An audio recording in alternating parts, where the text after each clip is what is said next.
Hello, everybody. Welcome to Planet FPL, the world where everything revolves around fantasy Premier League. My name's Suj. And my name is James. And my name is Clayton. So we've decided, boys, that Right, that's weird. threesomes are the way, right? We're bored with just a two-way and threesomes galore this season. 5 seconds before hitting go live, James said, "This isn't Nico's corner," and that's the first thing you said. Yeah, well, look, I've held that back for like all morning. I've been thinking of an intro, and that's what it's going to be. So it's going to be, right? 3 of us on the show. And this episode, now that we're kind of a day away from deadline day, is a Q&A. So we thought we'd just get a range of opinions in rather than just the Spurs and West Ham opinion. We've got a Gooner opinion as well. And we're going to get through some of the questions that we've had in on Twitter if we're ready to go. Shoot, boss. Cool. Right. We're going to go with FPL Gas. Dan's got the first question. He says, do you have a rank aim for this season? After last season's disaster, I'm going to try to just enjoy the game and season. I know it's easier said than done when it gets tough going. Clates, you were top of the tree out of the 3 of us last year. What did you end up? 15k or something? 20k? No, 34k. Okay, 34k. Yeah. So let's go to you because you were top of the tree. Are you trying to beat that rank? Have you got an aim or you don't care? So she doesn't even know how you did that. I've had back-to-back specials now. Double Arsenal defence, mate. Well, triple in December when we didn't get any clean sheets. Yeah, the only time they weren't keeping clean sheets, he was on triple Arsenal. No, and the season before, to be fair, I think I was 22k. So I've become a lot more data driven in the way I play FPL. So to the actual question, I'm similar to Dan, to be fair. I just kind of want to enjoy it. I think I used to get very hung up on bad game weeks and stuff, and I don't know what I've done to change that, but I definitely enjoy playing the game a lot more now. But in terms of my rank target, it's been the same for a few years, 100k. I feel like it used to be 10k for me, even though I've never done that. So I was always setting myself up to fail. But with the amount of players that, like, we've all heard this before, but the amount of players that are engaged with it now, the amount of content out there, like a lot of my kind of, in air quotes, casual friends consume content around it. It does feel like the average player is so much more engaged than it used to be when I first started playing when I was in school. So 100k, but similar to Dan, to be honest, just want to go with the vibes, enjoy it, and have fun along the way. What about you guys? First. What do you think, James? First. That's why that's not? the target, and nothing else matters.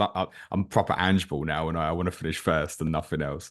I'll still be there in February. Depends what day of the week it is. When I'm ranked like 400k Ange, gain, so I've still got a chance. Or, you know, like how Ange was last year.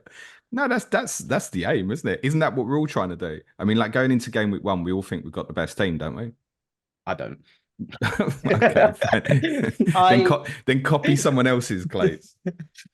I still think I've never had on my rank history a 5-digit rank. Like I've never finished in the top 100k when I shit the bed on the last day of the season a couple of years ago. So 5-figure rank for me would be good. And more than anything, like I just want to make better decisions throughout the season. Like I always make decisions that I look back on with regret. So just want to try and make better decisions. But yeah, 5-figure rank for me would be what I'm looking for. I think super happy. To clarify, I agree with Clates. Like 100k now is great. You have to look at some of the major YouTube channels. I mean, how many YouTube subscribers has like Andy Mears got now? Is it 300k, 400k? What's he got? Wow. Yeah. So, like, you know what the engagement is, and that's, you know, not everyone subscribed to Andy. So there's more people than that as well. So, like, top 100k, I think is great now. Top 10k, I think is like astonishing now. If anyone does that, like, full praise to you. It's absolutely brilliant. So, I mean, look, I was 99. It's what I always say. I was 99k actually going into game week 38 and finished 113k. Like, did I go home from Sheffield in a depressed mood? Like, no, literally nothing changes in my life. So that's why I say, like, aim for the stars a bit. But yeah, 100k is great. And I even think, you know, inside sort of 250k, like, it's still pretty respectable. It doesn't make, oh, I'm a bad FPL manager. No, it's all right, man. Plus, it's dependent on who you are. So if I had this conversation with someone who's got a brilliant historical rank where they finished top 10k, like 5 out the last 8 seasons or something, clearly for them, they're really pushing for that sort of thing. I get that. Yeah. If you're in like a first season of FPL and you've never played before, I think like top 250k is pretty good, for example. So it depends who you are as well. for sure. Let's go to Chris Wood's question. And I'm gonna ask Chris's question, and I'm gonna rephrase the question. What impact do you think the new BPS is likely to have on big hitter defenders like Trent, Gvardiol, Saliba, Porro? And then the way I want to ask it though, James, is how much impact is the new BPS having on how you're picking your team anyway? Because for me, I haven't looked at it at all. None, pretty much. Because ultimately, anyway, for these players to do well in FPL, you still need them to get the returns, the clean sheets / the attacking returns, right? Ultimately, and if those arrive, then some bonus will come with it. If you don't get the clean sheets, you don't get the attacking returns, you ain't getting BPS anyway. So how much of it has it played on my mind? No, I think that there is an inkling in me that the forwards will potentially wrap up a lot more of that. So like if a Haaland does wrap in like a 30 goal season, I think you'll probably maybe get more bonus, maybe even than what he got in his first season, for example. There might be little things like that, but it's the same thing even with him, right? You still need him to score the goals, or he's not getting any bonus, is he? So how much has it played on my mind? No, not a lot. But there's great data that's been done out there and produced by other content creators that shows, yeah, there probably is going to be less clean sheet bonus for goalkeepers, defenders, but that could change. You could get more BPS goes to goalkeepers and defenders this season than last season if the amount of clean sheets go up. Because obviously last year, there was very few last year, wasn't it? Exactly. It was awful. I mean, it was only Clayton's team that was reliable, really, from that perspective during the course of the season. So if we get, Newcastle with Pope return to form defensively, and a few, Tottenham improve defensively, if a load of teams improve and keep more clean sheets, you might find defenders and goalkeepers even end up with more maybe than last year, possibly. Yeah. Hey, do you think we're missing a trick though? Do you think we should be looking at that, or do you think it doesn't matter? No, I'm the same. I think, like James said, that the players have to return anyway for it to be a consideration. So you're always going to pick the players that you think will return regardless. And same as you, Suj, I've not considered it once in terms of picking my team. I'm always just picking the players that I think will get the most points through the traditional routes of scoring points rather than goals, the actual... assists, clean sheets. Yeah. That's Here's a couple of examples for you. Ezri Konsa, I think, was the most fouled defender in the league last year. As it made you consider him, because that's going to help his BPS. Bruno Guimaraes gets fouled a lot in midfield. Has that made you want to pick him? Like, have you looked at it because of the impact of players being fouled? Like, I want to pick a dribbly player more. Like, the closer you get, you're still reverting to which players do I think are going to score an assist. Bottom line, literally. Yeah, agreed. Good. FPL Scar has a strategy that I know many are thinking about. Is keeping 1.5 million in the bank to go from Solanke to Watkins in game week 3 a good idea, or invest the money and then roll and use 2 free transfers to make it happen? I think I don't mind that as a strategy. When we did the fixture swings pod a few weeks ago, Suj, that was like the first real one we identified was Tottenham to Villa. And we looked about the way of doing it would maybe use 2 free transfers to downgrade Heung-min Son, and then obviously something else up to Ollie Watkins and do it that way and use the 2 frees. I like it in principle because it's kind of more of a Sky strategy move, Suj, where we'd leave that money in, and when the right time comes for the fixture, we make the move. But the major differences between the two games is obviously in Sky, there was no movement of player prices, whereas in FPL there is. So what you've got here is a period up to sort of game week 4 where you're not jumping on anything that becomes an early bandwagon from a price perspective, and that's a danger. Yep. That's a danger. But I certainly understand the principle of when to get Watkins in, because I might wildcard in 2 and do exactly that, Suj, and go, right, I'm going to have Solanke for 1 week against Everton, keep him, and then leave that cash for Watkins in 3. So principally, I might do that, but then I'm only doing that for the 1 week, and I'll probably end up going really early. Like if Watkins scored against Arsenal in game week 2, wouldn't be waiting about till later in the week. He's going in probably on the Saturday night, for example, because I know so many people will want to go and buy him that week. To flip it, the challenge though is like, what if Solanke does well? I was just going to say that, yeah. But then he's at 27% ownership right now. I wonder what Watkins is at. Like there may be a crossover in value where Solanke goes up and Watkins goes down. You could see that happening. Watkins, of course. 41% ownership. The movement's going to go to Watkins. The hope so he'll get even higher. the hope is that obviously if you leave that money in the bank, that you're selling Solanke at like 7.6 because he's done well in the first few weeks, and Watkins has been, say, 1 point at West Ham and then a blank against Arsenal, and maybe he's dipped to 8.9. But this year, with the rolling of transfers and stuff, it is way more. I think you're way more inclined to be moving these sort of players around to go and attack the fixtures. Most of us can see that run for Ollie Watkins in free. And on the piece you and I did, Clates, yesterday, it's like over that 4 or 5 week spell, he's near the top for captaincy. Like, he might quickly become one that becomes under consideration, say when City and Arsenal play each other. And if you've gone without a Liverpool attacking player and you're looking at Watkins at home to Wolves, he comes into contention. Yeah, it'd be really interesting to see, like, if Watkins does blank in the first two, and like you said, Solanke does score against Leicester, score against Everton. While I'm someone that plays the fixtures, and it is a move that makes sense, there's other people that I think they'd get a bit twitchy on that because there's like the form versus fixtures thing, right? I'd look at Solanke, Newcastle away and Arsenal at home. What am I massively going to miss here? Oh, same. But I know there's people that when you've got a player that's returning and someone that's blanked, it's hard to actually go through and make that decision. And we know the money largely early on will move towards the players that return. But to go back to your point about the engagement in the game now, people know, Chelsea from 2 and then come back for Man City next week and Villa's run from game week 3, etc. and back in for Arsenal in game week 6. People know. So there will still be an element of attacking the fixtures. Yeah, for sure. FPL Don has a question which I'm interested in. Do you think there will be transfer chaos if and when the circa 10 million midfielders bang in the first couple of game weeks? You've got Foden and De Bruyne, Saka, Palmer, Son. Now, interesting for me because I don't have any in at the moment. My most expensive midfielder is still Jota at 7.5. Though with Bobb's injury and 3.5 million in the bank, it may become Odegaard. Clates, I know you have one in Saka. Yep. James, do you have any 10 million, like let's say 9 to 11 million, any of those in your squad and draft at the moment? Not with what I intend to do, one, but you intend to buy in 2 on wildcard? If I was setting up for a longer run, I would start with Saka as well. Again, that's primarily based on what Clates and I discussed yesterday. That actually, if one of them is going to be a player that we really consider for captain over sort of the first 6 or 7, like Saka's name pops up quite a bit. And again, if you're not going both Haaland or Salah, at some point you are going to look at a few alternatives. I think Saka stands out from that perspective, despite having, say, perhaps a harder run on fixtures over the first 5 than, say, Palmer.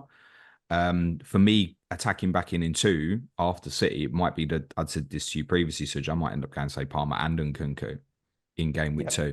But I think the right structure is to try and have one.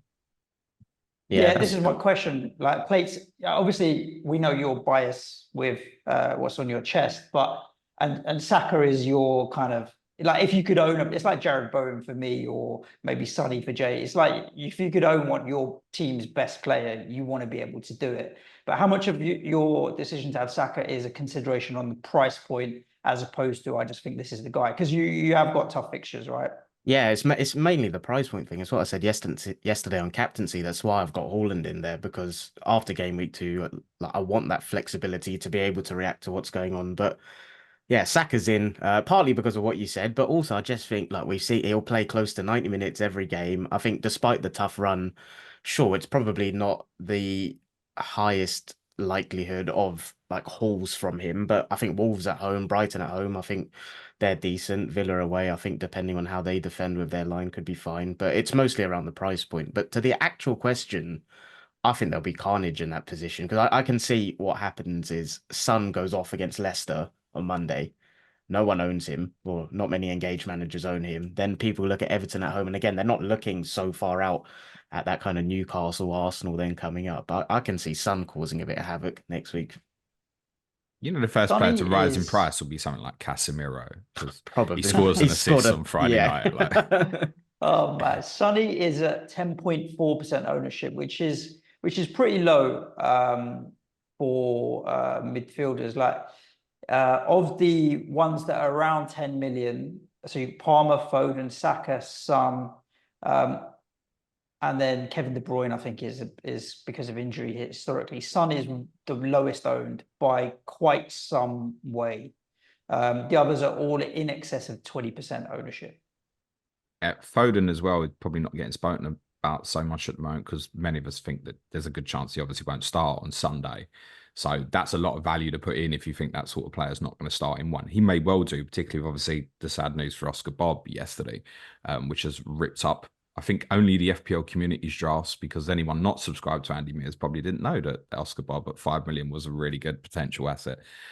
But that will, Bobb being unavailable will actually draw your eyes in a roundabouts way back towards the likes of Foden and De Bruyne for a different coverage of City attacking. The other thing about having a player at that price, at the Saka, the Palmer level, is obviously if you do go without Salah, and oh my God, it is going to be a bit easier to get there. We said yesterday, like if you don't start with Haaland and you decide you want him in game week 2, it's basically a -8 or wild card. But actually, I'm seeing teams who say the most expensive midfielder, maybe even being like around about the sort of the Fernandes Odegaard mark. That's then a big jump back to Salah. I think there's also a number of people that are between Salah and then the next most expensive midfielder is all the way down to like an Nkunku. Like that gap in the middle, it bothers me a bit. So I feel like the best structure is really to have one in there. And definitely, if you end up with your Haalands, your Salahs, if your Watkins, Isaks, and you go with these players who are all consistent, yeah, I can see a jump between there. To go back to the original question, yeah. I would say if your most expensive midfielder is at that Odegaard level, though, surely you already own Haaland, because otherwise, where the hell is your money? Yeah, you'd right? assume so. Where is your money? Yeah. You talked about Chelsea, James, and the fact that you may go back for 2 in Palmer and Nkunku.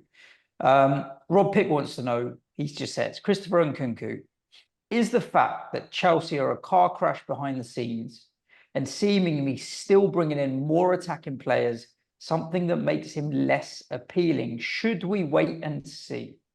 I don't think so. I just think he's played so many games in preseason at number 10.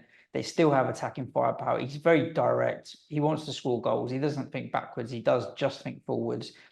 And the price makes it easy to go to another 6.5, even drop down to a 5.5. I think at that price, like there are other questions around who's going to be this season's Cole Palmer, right? And breakthrough. Okay, he's a lot more expensive than Palmer was last year, but he has the potential to be not a 6.5 million midfielder. It's like that season where Rashford was underpriced and then went off, and then he was behaving like a 9-10 million pound midfielder.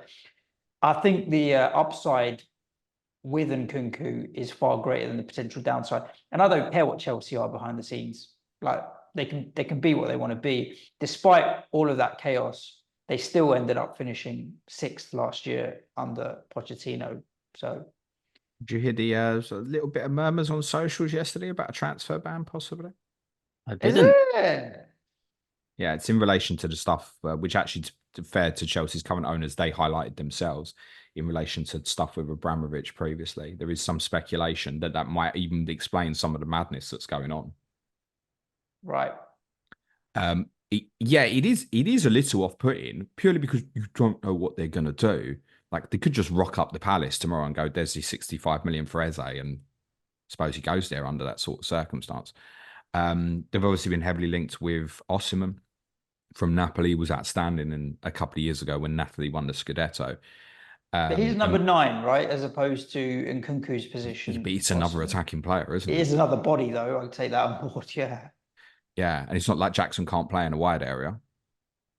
And Nkunku can also play in a wide area. It's just another body, isn't it? That's the point. Yeah. So, yes, that's a little bit. But my big feeling on Nkunku is that's not a player I want to be chasing.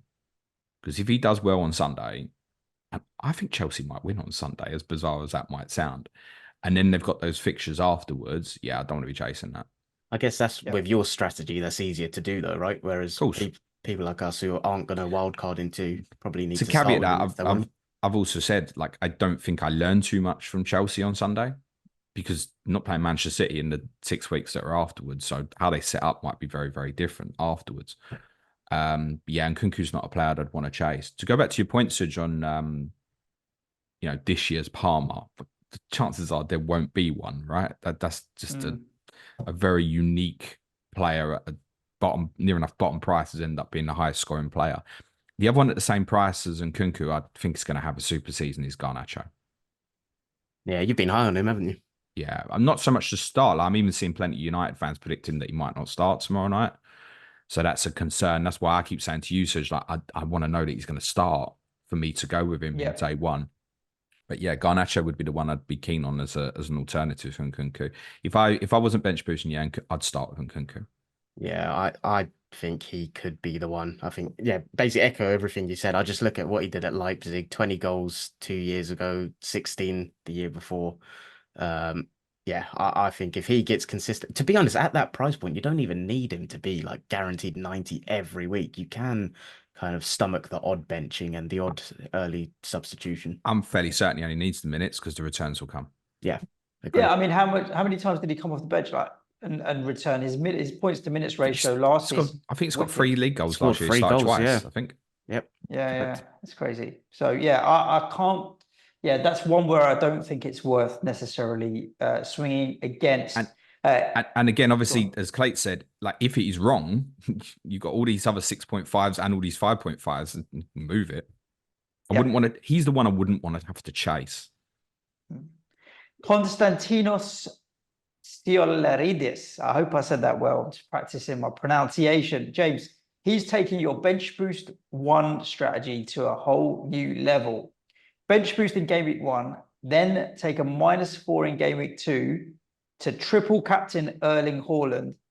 And he wants to know if that's a decent differential strategy. I'm just interested now. He's going to take that -4. He's got the Considering plan what in we mind. discussed yesterday, like how. Well, I don't know who he's got in game week 1, but what is could be he doing? downgrading Salah. Yeah, maybe.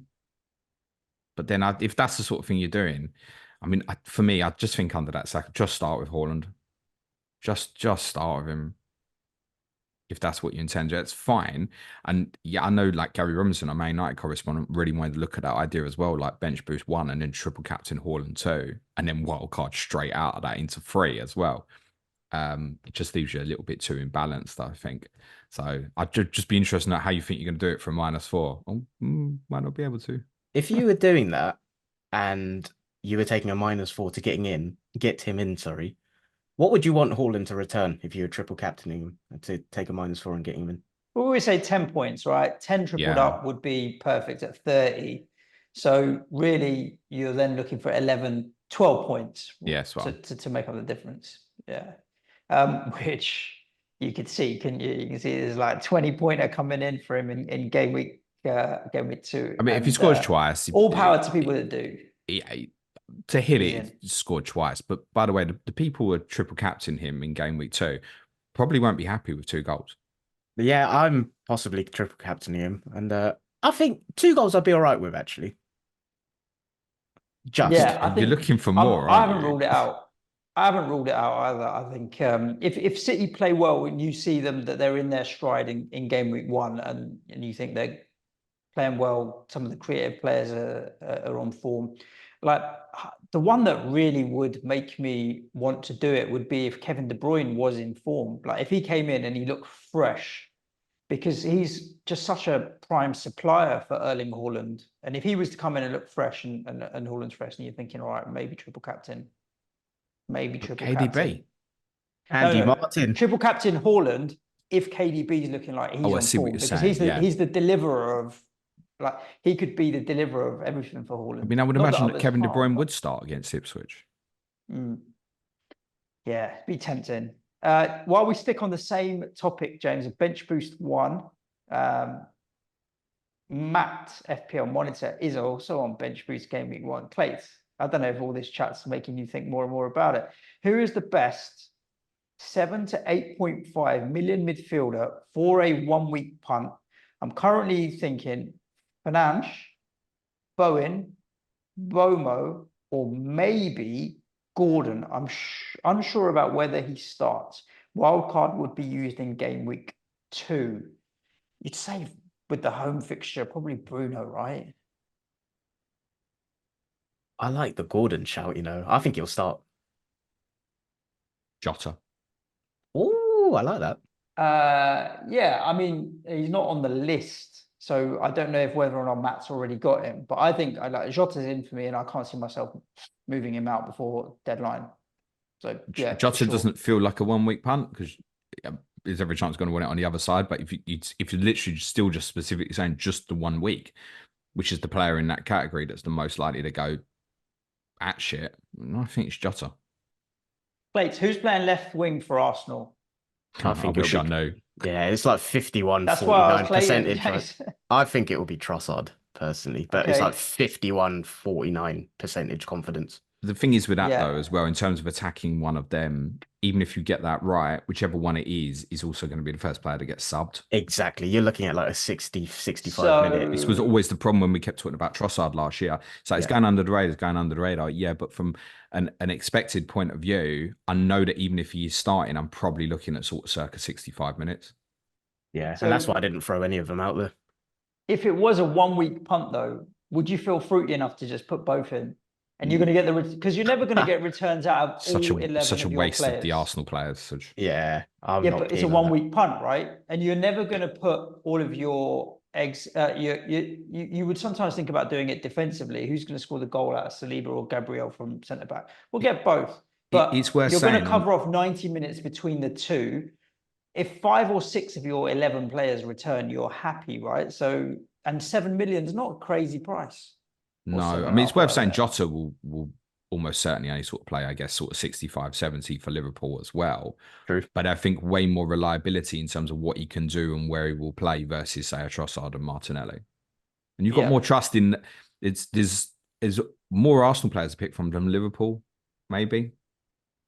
Yeah, on, so again, it's that. If you all have to give one player, then based on that question, who is it? Jota. Jota for you, Suj? Yeah, Jota at 7.5, I would say. I'm sticking with Gordon. Okay, yeah, do it. That's why we say play Enjoy it that your 1 way. Neil Thompson, he says, so I can't talk about premiums, enablers, captains, or chips. That's because you asked not to cover anything that we'd already talked about this week. So you've left me with goalkeepers, he says. Great. Can we go back to one of the other topics? Would you prefer? Now, let's do it. Let's do it for Neil.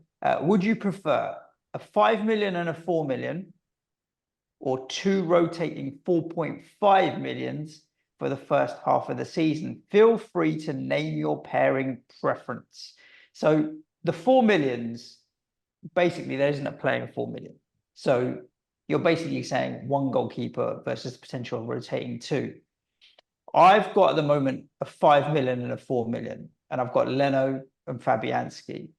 And I think I'm going to do that because you know how fucking annoying it is when your bench goalkeeper gets you all the points. And how many times did we get that kick in the bollocks last year? Areola. So, yeah, I think rather than have that mental headspace being taken up by which goalkeeper am I going to play this week, I'm going to go 5 million and 4 million. Flappy's going to be my 4 million of choice because if anything was to happen to Areola, then he's straight in and he's reasonably reliable. So let me ask you, Suj, when Areola gets injured and Flappy's got Ipswich at home in game week 7 and Leno's got Man City away, which one's going in goal, mate? I'll play Flappy. All right, okay. So you know what happens there then, don't you? Leno's penalty save from Haaland. Of course. But that's the sensible thing. But that's a very low probability situation. It requires a number of circumstances. I mean, Areola to get injured mainly is the thing. Other than that, I ain't going to be mucking around with that. You guys talked about rotations yesterday. Clay, so you thinking 2-4 what's your goalkeeper strategy at the moment? Right now, I've got Raya and Fabianski. Raya, so you're going big money. Yeah, but it's just like 5.5. what James said earlier, right? In terms of Arsenal last season probably being the most dependable team for clean sheets. I think it will be the same this year, to be honest. And I'm considering a double up shock of Gabriel and Raya, but yeah, my goalkeeping situation is Raya and Fabianski, and I hate rotating 4.5 million keepers. A lot of that is personal bias, where I've actually been burnt a lot in the past. I used to always try and find a nice rotating pair, and it never worked out for me. So yeah, take that obviously with a pinch of salt because that's a personal experience. But I think you always end up in a situation where you bench the wrong one in a few game weeks. So I'd rather just pick one, set and forget keeper, and then supplement it with a fodder. I think ideally the right answer here would obviously be a 4.5 and a 4.0. But there isn't huge confidence in the 4.5s at the moment. I think probably Henderson might end up being the best of it. But on either one of these strategies, I'd go Pope and a 4.0, I think. Expects better from Newcastle. That's one with Pope's historical in FPL. You wouldn't be worried about the fixture, just play him in any game. He's proven himself over countless periods. I think Newcastle's problems last year were offset primarily by his injury. Obviously, injuries to others, but I think in terms of their defensive numbers, specifically for him, their numbers were really good defensively until Nick Pope got that injury. So I think Pope would be a good call. The reason not to go with that is what I'd said previously is I think Lewis Hall at 4.5, right? So what am I going double Newcastle defense? Yeah, not just and then I'm Hall. cutting myself off of Gordon, right? Because I certainly wouldn't go without Isak. Well, Gigi Magpie, you're segueing into his question. Is triple Newcastle attack a bit too overkill? Isak, Gordon, Murphy. If you have Lewis Hall, which I think we're trying to talk the whole community into at the moment. I've got him, you've got him, you've got him. Yeah. And then you have Pope, and then you have Isak. Well, Gordon and Murphy are both off the table. I've heard Murphy talked about as the best 5.5. Gordon's obviously, we know what his capability is. Do you want to do that? Would you have Pope if you had Lewis Hall? Yeah, if I was setting up a proper team, I would start with Pope, Hall, and Isak personally. And then it's up to me decision wise when Hall doesn't play from there. I'd probably have that go in with something like Vardy, Saliba, and Porro. Rule yourself out of everybody else. Yeah, I think so because there's enough good alternatives to an Anthony Gordon at 7.5, as mentioned, say with a Jota, for example. And I can't be confident he's going to start game week 1. I kind of joked about the 1-pointer. Like I think he probably does start, but not 100% sure. I don't know. And I also think like Murphy's ideal for me, Suj, in terms of, I'll have him for Southampton at home and then get rid of that. Because there's every chance we'll go and buy a right winger before the window closes. If Newcastle go and buy an attacker, that's probably where it's going to be, isn't it? That's not Murphy's not a long-term pick now. We might get to the transfer windows closed and it still looks he's gonna play. And then, yeah, sure. Maybe he is, but I don't think you couldn't put Jacob Murphy in now and go, yeah, that's my 5.5 for the first 6-7 game weeks. You couldn't. Yeah. Clates, this is relevant for you, irrelevant for James. A question coming in from Alex. How likely are you to leave some money in the bank to allow for some flexibility over the first few game weeks? I'm deciding between 2 drafts. One has $500,000 in the bank, and it might swing it to that for me, James, because you're bench boosting and then wildcarding. You're not leaving money in your game week 1 draft. I'm not allowed an opinion. No. Well, what are you thinking? Are you going to leave any money? I've got money in the bank right now, but then I would say I'm really not.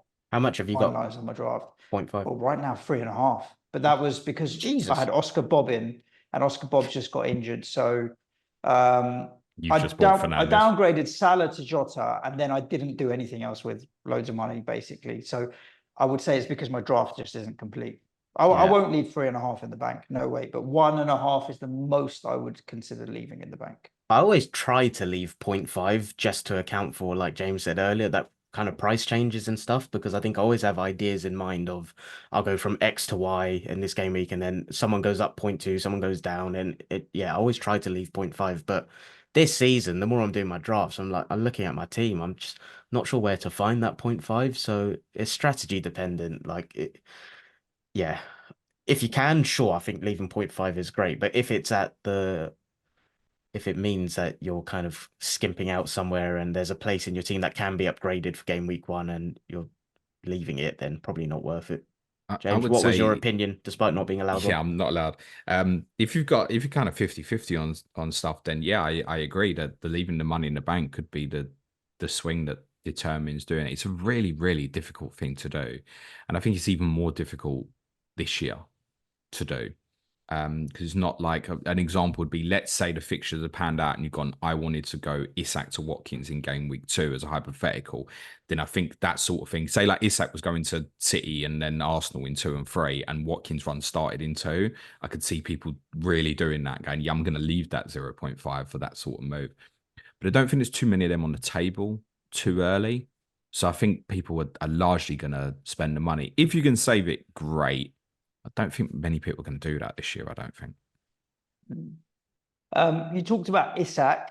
Couple of questions coming in here, which are tied. So Chris's question is very broad, but he says triple Isak in game week 1 and bench boost in game week 2. And Ryan jumps in and says he's got an itch.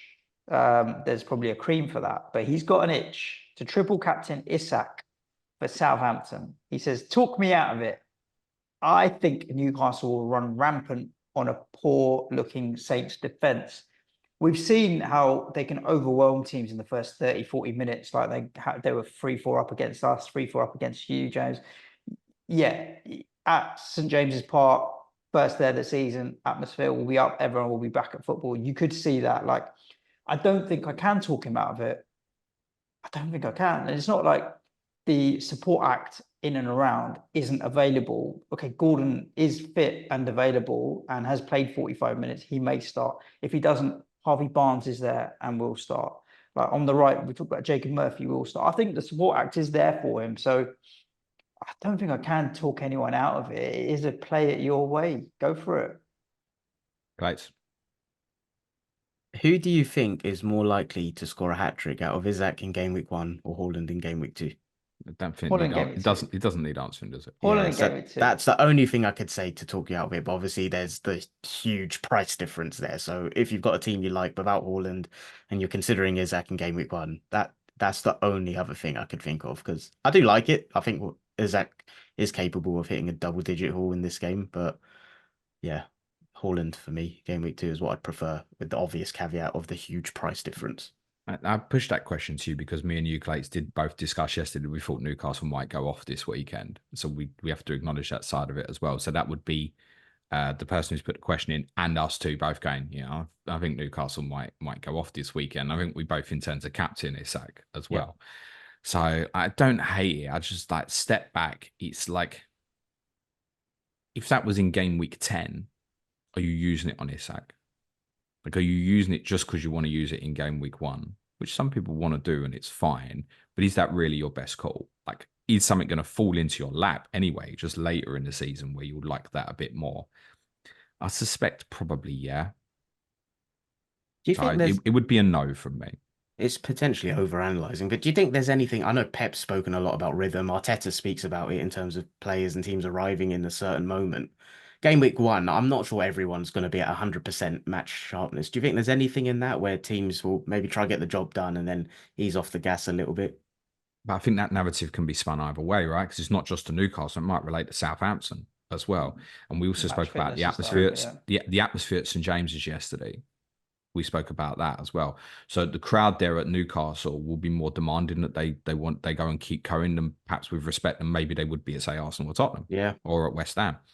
So there's that to add in. There's what I said to you. Said they did win 5-1 opening day last year, and that was a lot of. I think that was 1-1 at half time, actually, even from memory. So that narrative you could spin either way, mate. Yeah, makes sense. Yeah, go for it. Play it your way. Sandini has a couple of questions. First, I'm going to go just straight to Clates. Should you avoid Zinchenko for game week 1, or will he start? He'll start game week 1. 99% sure on that. But you should also avoid him, or you're happy for him? What is it? Like 4.5, 5? 5.5, I think. I need to double check that. Pricey. But I'll have a look now for you. That's why I've got Raya, right? It's the entry point into, I think, the best defense in the league at 5.5. But for someone like James, if he didn't already have triple Arsenal, I think for a 1-week punt where you're potentially not needing it anymore, I think Wolves at home is a perfect time to go for Zinchenko. 5 million. Oh, he's 5. Oh, then yeah. If it's just for 1 week, I can't talk you out of that. I can. Fine. Go on. Because I've obviously looked at so many players in terms of just the 1 week only, and I certainly agree that he'll start. For me, it's second guessing things. So I asked myself the question, well, what if Arsenal were 0-0 at half time and they're struggling to create, and they decide that Arteta decides he wants to change the way the game, perhaps, Wolves surprise and go with a back 5 or something. What does Arteta maybe do under that circumstance? Well, one solution might be, well, I'm going to take off maybe my weakest player off the pitch. Off the ball, sure, but on the ball, I'd argue if Arsenal are struggling to break down the team, you need a Zinchenko on there. There's been times where we've been struggling and he's brought him on to unpick it. Okay. Yeah.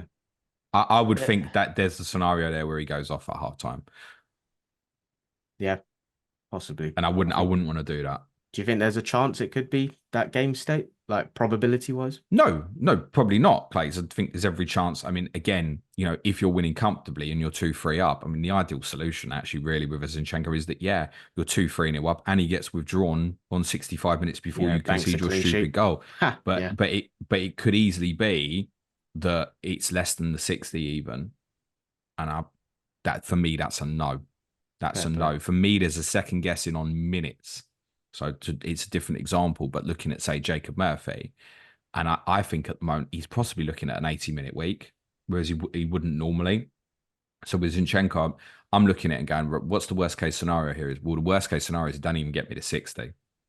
And then I've wasted an Arsenal spot. Now, listen, I could go Saliba and Saliba gets injured in 15 minutes and that's fine. So unlucky, yeah. But yeah, there you go. There's your answer. There's nothing I can do about that. With Zinchenko, for me, on just the 1 week, I think I'm taking a chance that I wouldn't need to. And I think longer term, clearly he wouldn't be first choice in the thinking moving forward. So a no from me, but I certainly take your point that you know more about your team, mate. And talking about people that know their team, James, you can help with this. This is no, give it to Clates, please, because I don't know. Two-player versus two-player dilemma. I think I know where you're going to start, because when I say to you that the first option is Slanky and Eze, I knew it'd be the other one. I'm not having Eze as an asset right now, Slanky and I haven't Eze, been all summer. Wait, or Wood and Son.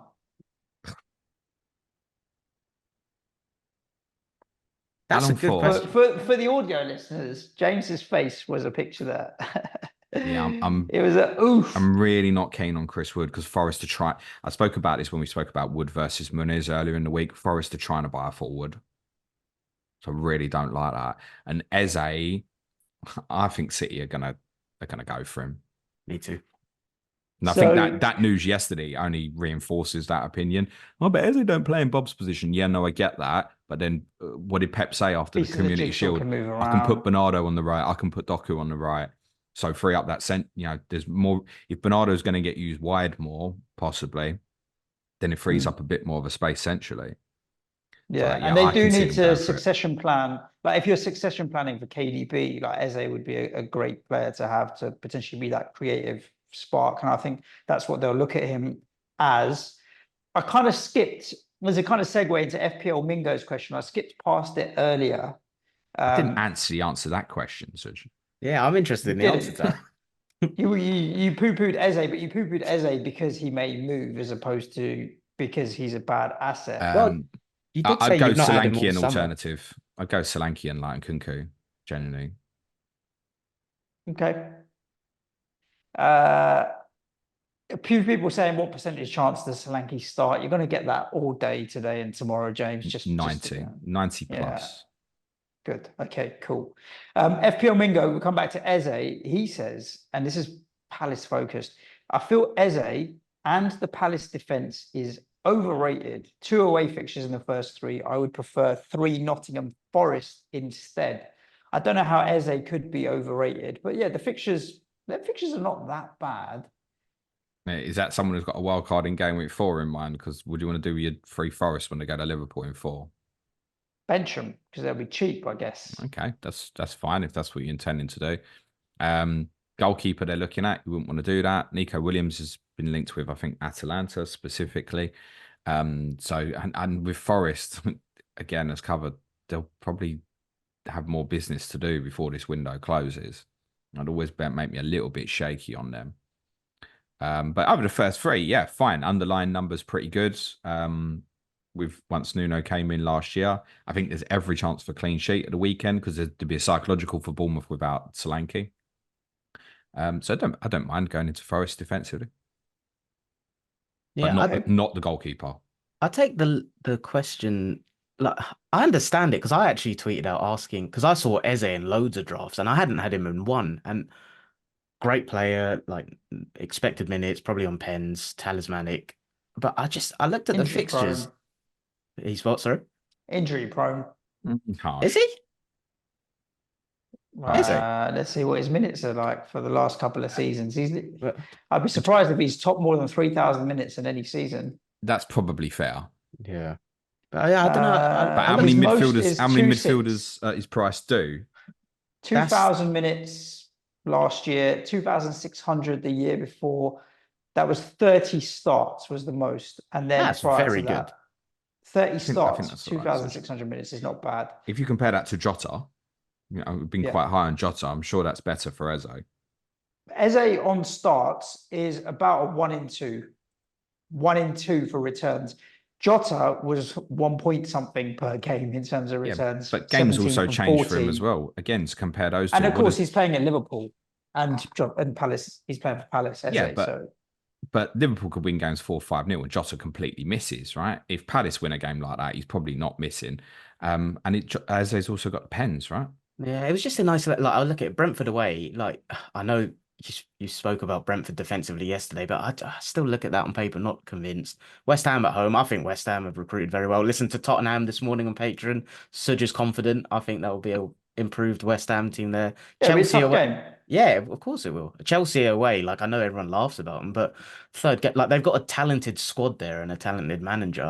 That will be a tough one. And then Leicester at home, fine. But yeah, I guess it's one of them. Oh, If I sorry, go on. knew Eze was going to stay at Palace, it's fine. Yeah, but It's a great pick. yeah, But I've I'm been not in love with the pretty fixtures. firm all summer saying that I think you need to accept there's a good chance here that he moves. And people might go, well, if we go to City, then he'd be great. We're just suddenly walking into the Man City team and you know that.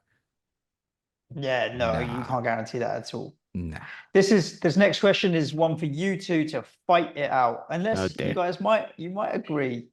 FPL Joe says that he's on a wildcard 18, game week 18 strategy at the moment. Love so he's it. playing long term.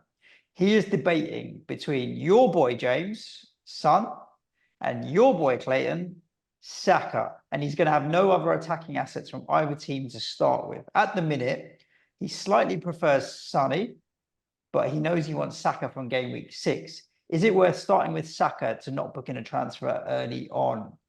Long term, I do think Saka is probably the better bet to go with. He's playing in a better team. So, and he's had more consistency over the last couple of years. Go on, Clates, make your case for Saka. Yeah, I think I'm not someone that likes banking in transfers. And especially on a game week 18 wildcard strategy, I'd be trying to pick a team that I think I don't need to proactively make transfers in. Saka, you know what you're going to get, 90 minutes on pens, like Suj said, playing with respect in a better team that I think, well, Tottenham offensively are up there, to be fair, in terms of one of the best teams in the country, in terms of probability of scoring, consistently creating chances. But it's that Saka's consistency, and I think this year he'll kind of improve. I'd love to see what his total output has been season on season, because I think that has had year on year improvement. And something, a little nuanced thing here, but he started to make runs to the back post with crosses. So I think you'll see a few more headed goals from him. Seen a couple of that in pre-season. He don't like that, does he? No, he doesn't, but that's something that he's added. He looks like he's adding to his game. So I think year on year, yeah, he's gone up in terms of his output. And I think it will go up again this season, to be honest. So yeah, I would go Saka, but I think the individual capability of hauling in any game week, I think Son is capable of a higher ceiling. It's just over that long period of 18 game weeks, I see Saka being the more consistent asset, in my opinion. All right, Nikki, get me my my Rocky Balboa music here while I make my piece for Hyun-Min Son. Just pick Saka. Listen, check this. I just got my little calculator here, and I totaled all of Son's points for the last 3 seasons combined, and I totaled Saka's points for the last 3 seasons combined. Sonny 623, Saka 607. You're talking about 16 points difference over 3 seasons between the two of them. It's close as hell. It's True, close as hell. But Saka was obviously breaking into a very poor Arsenal team. Yeah, but his lowest season, Saka, was 3 years ago at 179 points. And Sonny had his dip last year, which was 158, not last year, the year before, which was 158 points. So they've both had one season in their 150, so 60, 70. That year that Saka was obviously kind of breaking through, if you will. Sonny won the Golden Boot, right? And had that 258 that unbelievable. year. I mean, him and Kane in the second half of that season under Antonio Conte were absurd, right?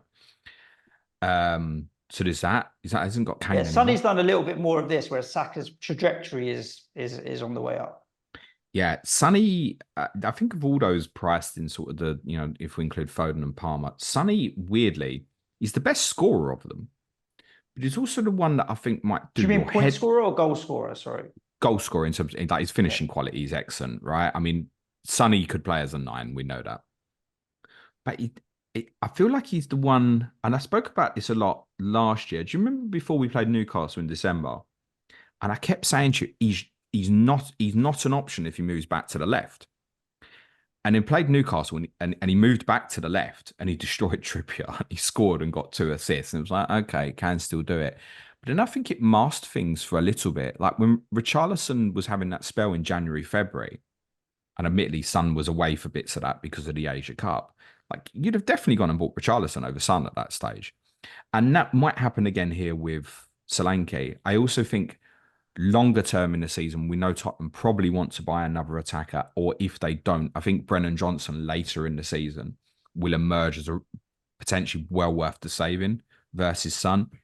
Whereas at the moment, I think your savings on Saka, the disparity in price is cheaper, right? So it's Odegaard or Havertz. It's not, you might decide you want Declan Rice, but I don't think you're not picking Declan Rice as, oh, well, can he cover Saka? Johnson, as the season goes on, might be competitive with Son, and I think Solanke might outscore him as the season goes on, to be confirmed. So I think if you're looking that longer term and you want to stick to your player at that point, I think it's Saka, and Son might even lose pens as well. Not that we had many last year, but I think it's 50-50 at the moment whether Son or Solanke would take them. If Solanke takes that as well, and then our number of pens goes up, and I think it's strange that we had quite I'm not accusing refs here. I just think it's an anomaly with how much we attack, how little penalties we had this last season. So we might end up with quite a number this year. If Solanke takes that rather than Son, I think then, it's Saka. And again, to go back to the conversation yesterday, early on, there's a few there we'd look at Saka captaincy. I don't think that really arrives for Son pretty much till game week 11 would be the first real debate to say, I want a captain Son. Maybe game week 5, but if you go a Liverpool attacking player, then no. Cool. James, you mentioned there both Brennan Johnson and Solanke as potential cover for Son. There's a player that's been mentioned in a few questions for people that are thinking about starting with Kulu. And there's 2 things. Can Kulu cover Son? And can Kulu play up top? Will Kulu play up top? Now, you kind of answered that by saying if Solanke's 90+%, then Kulu's less than 10% chance to play up top. And can he cover Son? Ange's actually said he won't play Kulusevski up front again. That's not to say he won't definitely do that on Monday night. Because if Solanke doesn't start, then Kulusevski would play there. Jordan Williams, answer for your question. He said he doesn't want to use him now. I'll sell it as I sold it earlier this week on the pod on Monday and not try and repeat myself too much. But it's going to be 3 from 4 between Solanke, Johnson, Maddison, Kulusevski on Monday night. Like it could well be Maddison that misses out.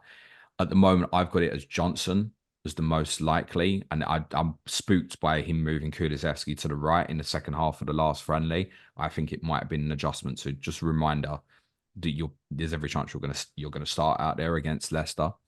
So I think Johnson might be the one that misses out. But honestly, it could easily be he plays Kulusevski at 10 and Maddison misses out, because on form at the moment, that would be the right decision. Kulusevski on form really, really should play. That's not the pick, though.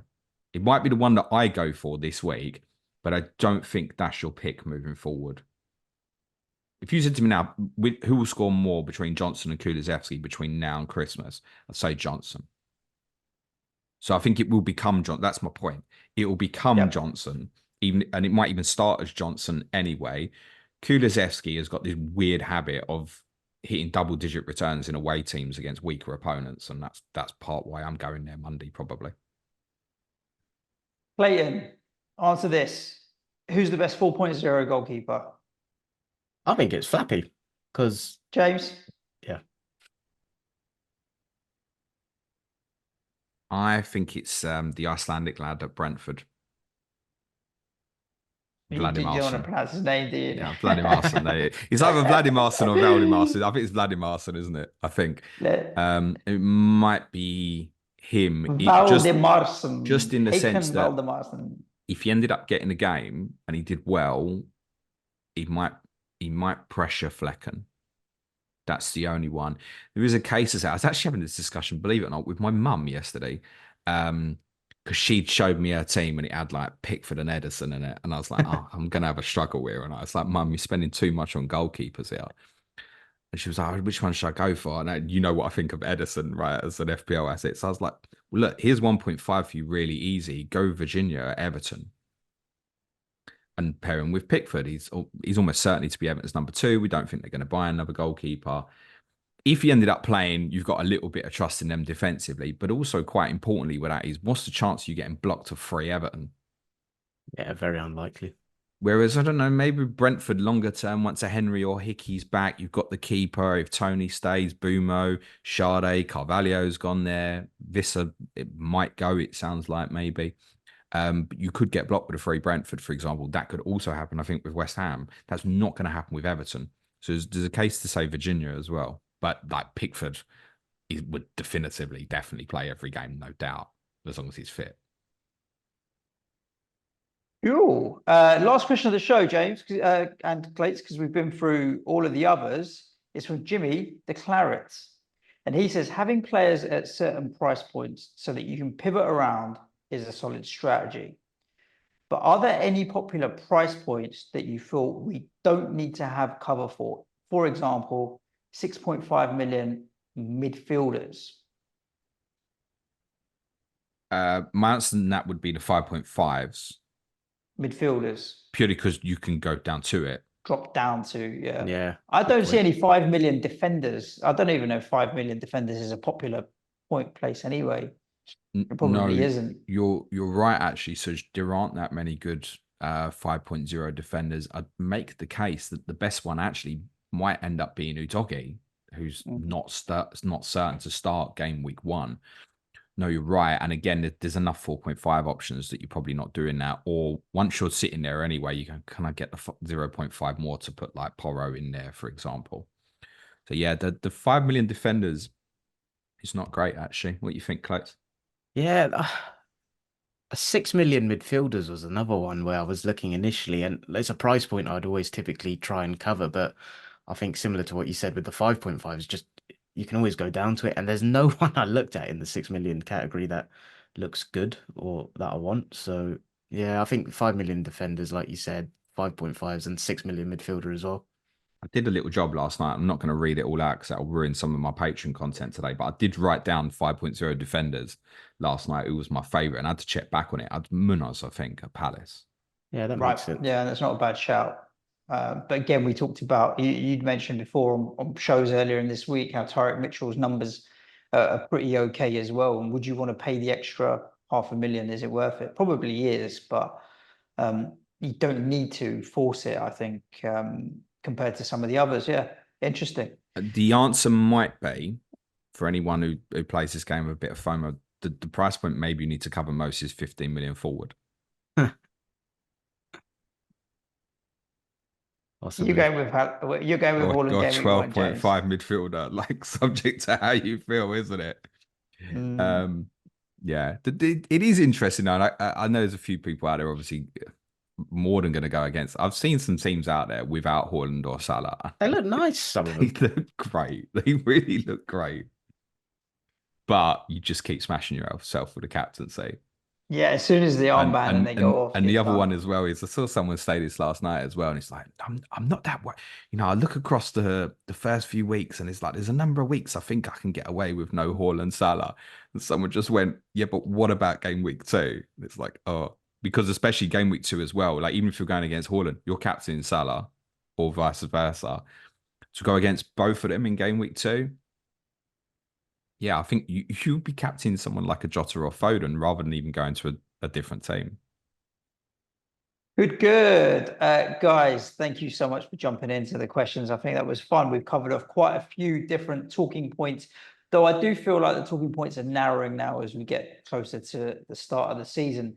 Listeners, if you want to support the show, if you want to support the content and get access to additional content, it's patreon.com/Planet FPL. All of the usual things that I plug. You have access to a Slack community with hundreds of engaged fantasy managers, fans of all the different teams that you can ask direct questions like, is he nailed, if you really must, and that kind of thing. Get opinions on different players. You have prize leagues. We have different side competitions that we run, the differential league, the -56 league and stuff like that. You get access to James's fixture planner, which is an Excel planning spreadsheet, which shows all of the gaps, all of the fixtures, fixture difficulty rating, the Skittles spreadsheet, as you might have seen on shows earlier this week. With some black and white versions now in certain places. Is there monochromatic? James is moving up in the world. I hate it. Not only that, additional content each and every day at intermediate tier and at advanced tier as well, talking tactics, Nico's corner, away days, Q&A, Tottenham, so many shows. Yeah, we'd love to have you as part of the Patreon community. Come and try it, see what you think. It's a monthly thing. There's no obligation. If you don't want to sign up, then that's also cool. Cut the noise. All right. Suj specifically wants a number of patrons today to hit a certain milestone. So can you please do it? I don't have to be today because I don't think we'll get to 5,000 today, James. No, it's not quite as many as that. If you don't, that's also perfectly fine. We just love having you as part of the community. Follow James over on Twitter at Planet FPL Pod, Clates at Clates AFC, and myself at Suj and Shah. And also like and subscribe to the show on YouTube. Whatever podcast app you're listening to. Can't believe the amount you just slagged off Twitter and you just advertised your own handle. That's the first time you've ever done it. I hate it. It's only because I was going to shout Clates' handle as well as yours. Otherwise, I would have left Clates' off. And I thought if I'm going to shout yours and Clates, I may as well shout mine. It's always in the description. I've got the two of you a question before we finish then, make it easier for you. Go on. Will you both know what your team's going to be when we record tomorrow morning? No. Yes. There's a shock. But I give myself the right to change it depending on teams. Of course you do. Of course you do. Play your way. Of course you do. You're going to record before 14 managers do their press conferences. It's fine, Clates. Yeah.